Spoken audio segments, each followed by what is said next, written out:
जय श्री राम दोस्तों। लग्न दोस्तों, जन्म कुंडली के अंदर आपका लग्न और लग्नेश बहुत ही महत्वपूर्ण है। यदि आप किसी भी जन्म कुंडली को देख रहे हैं या अपनी जन्म कुंडली को भी आप खुद देखना चाहते हैं तो आपको अपने लग्न और लग्नेश की स्थिति को देखना बहुत जरूरी है। कुछ पॉइंट्स हैं जो मैं आपको आज बताना चाहूँगा। जानने के लिए पूरे वीडियो को ध्यान से सुनिए।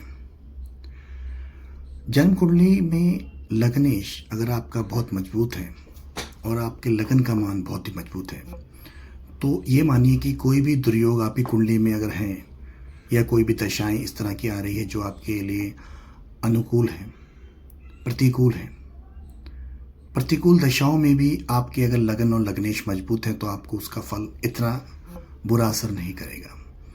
वहीं अगर आपकी कुंडली में बहुत अच्छे राजयोग हैं और दशाएं आपके प्रतिकूल भी हैं और आपको उस हिसाब से सफलता नहीं मिल पा रही या उसका फल नहीं मिल पा रहा तो इसका मतलब है आप कहीं ना कहीं आपका लगन और लग्नेश कमज़ोर है। तो कुंडली के अंदर आपको कुछ ऐसी चीज़ें ध्यान रखनी पड़ेगी जिससे आपको अपनी जन्म कुंडली का विश्लेषण करने के लिए आसानी हो जाती है। नंबर 1, लगन का मान। लगन की डिग्री को देखना बहुत जरूरी है। लगन की डिग्री कम से कम 10 से 18 के बीच में अधिकतर होनी चाहिए। अगर आपकी लगन की डिग्री 10 से 18 के बीच में है, 10 से 11, 12, 13, कोई भी 18 तक, तो ये मानिए आपका लगन बहुत मजबूत है, घबराने की आपको जरूरत नहीं है। दूसरा, आपके लग्नेश की डिग्री भी अगर इसी पॉइंट्स के बीच में आ रही है, 10 से 18 के बीच में, तो आप ये मान के चलिए कि आपकी लग्नेश की स्थिति भी मजबूत है। तीसरा, आपको देखना है चंद्रमा की स्थिति। चंद्रमा किस जगह प्लेसमेंट में है, और चंद्रमा अगर आपके मजबूत हैं, शुक्ल पक्ष के हैं, तो शुभ चंद्रमा है तो आपके लिए बहुत अच्छा है। दूसरा, आपको ये भी देखना पड़ेगा चंद्रमा किसी तरह से पीड़ित ना हो किसी पाप ग्रह की दृष्टि से, क्योंकि चंद्रमा मन है। अगर मन को पीड़ा पहुंचती है तो आपकी पूरी मतलब जीवन की स्थिति पर फर्क पड़ता है, क्योंकि मन से ही कंट्रोल है, आप जानते हैं सारा। तो चंद्रमा बहुत महत्वपूर्ण है। चौथा है सूर्य आपका मजबूत होना बहुत जरूरी है। अगर आपका सूर्य मजबूत है, जैसे उस पर कोई पाप ग्रह की दृष्टि नहीं है या वो अपनी बढ़िया प्लेसमेंट में बैठे हैं, अपनी खुद की राशि में है, सिंह राशि में या वो मेष राशि में है, तो ऐसी सूर्य आपके बहुत ही मजबूत माने जाएंगे और आपको ऐसी स्थिति में अति आत्मविश्वास की प्राप्ति होगी और आप किसी भी जिंदगी के उतार चढ़ाव से कभी हारेंगे नहीं। आप हमेशा मजबूत रहेंगे और हर परिस्थिति का सफलतापूर्वक उससे लड़ पाएंगे। ठीक है। चौथा पॉइंट है गुरु की स्थिति भी बहुत मजबूत है। अगर गुरु ज्ञान है, गुरु विद्या है, गुरु आपके जीवन में सुख शांति है, समृद्धि है।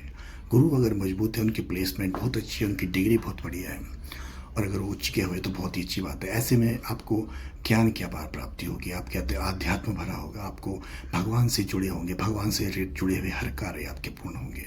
आप कोई भी अगर घर में प्रायोजन करते हैं, कोई हवन कराते हैं, उसमें आपको सफलता मिलेगी, क्योंकि गुरु अगर मजबूत हैं।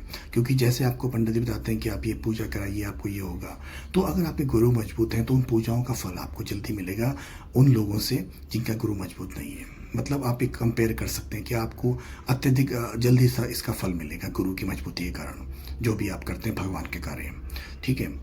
दूसरा होता है लगन और चंद्रमा के नक्षत्र को देखना पड़ेगा, क्योंकि नक्षत्र एक बहुत ही इंपॉर्टेंट होता है। आपने देखा होगा कि हर लगन में एक नक्षत्र होता है जिसमें आपकी जन्म स्थिति दिखाई जाती है।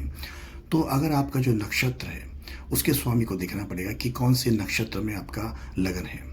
तो आपका लगन जिस नक्षत्र के स्वामी में उसकी स्थिति मजबूत है, अगर वो आपके मित्र कारक है आपके लगन का, तो बहुत ही अच्छा है आपके लिए। उसकी नक्षत्र उसमें आपकी पूरी जिंदगी सफलतापूर्वक निकल जाएगी। दूसरा, चंद्रमा का भी देखना पड़ता है कि चंद्र कुंडली का निर्माण होता है आपके नाम राशि से। तो आपका जब चंद्रमा जिस नक्षत्र में, उसका स्वामी भी अगर आपके लिए बहुत ही पॉजिटिव है या अच्छा है, आपका मित्र है आपके लगन का, आपके लग्नेश का, तो ये भी आपके लिए बहुत ही अच्छा है। तो इस तरह से दोस्तों मैं ये बताना चाहता हूँ कि लगन का मजबूत होना बहुत ज़रूरी है। आप कुंडली में आप सबसे पहले अगर आप कुंडली देखने में इंटरेस्टेड हैं, खुद भी अगर सीखना चाहते हैं मेरी तरह, जैसे मैंने भी ऐसे ही सीखा धीरे धीरे करके, तो आप ये देखिए कि अगर जन्म कुंडली के अंदर आपने ये चीज़ देख ली कि आपके लगन और लग्नेश मजबूत हैं, आपके नक्षत्र स्वामी सपोर्टेड हैं, तो आपको घबराने की कोई ज़रूरत नहीं है। आपका हर टाइम, हर पल सफलतापूर्वक सुख के साथ निकल जाएगा। और सबसे बड़ी बात है कि आपके जीवन में कितनी भी कठिनाइयाँ आएँ, कितनी भी मुसीबतें आएँ, आप आराम से उसको निकाल लेंगे। तो दोस्तों, आपको घबराने की ज़रूरत नहीं है। लगन को देखिए, अपने लग्नेश को देखिए और नक्षत्र को देखिए कि नक्षत्र किस नक्षत्र के स्वामी में आपके चंद्रमा और आपके लगन है। और सूर्य चंद्रमा की मजबूती तो आपको पता ही है। तो कहने का मतलब है कि आप इन चीज़ों से अपनी कुंडली को अपनी कुंडली का विश्लेषण कर सकते हैं। तो नमस्कार दोस्तों, आज की वीडियो में इतना ही है। अगर आपको पसंद आते हैं पॉइंट तो आगे भी मुझे आप बताइए, कमेंट करिए, लाइक शेयर कीजिए, सपोर्ट कीजिए, ताकि आगे भी इस तरह के मैं पॉइंट्स पे आपके लिए वीडियो बनाता रहूं। नमस्कार।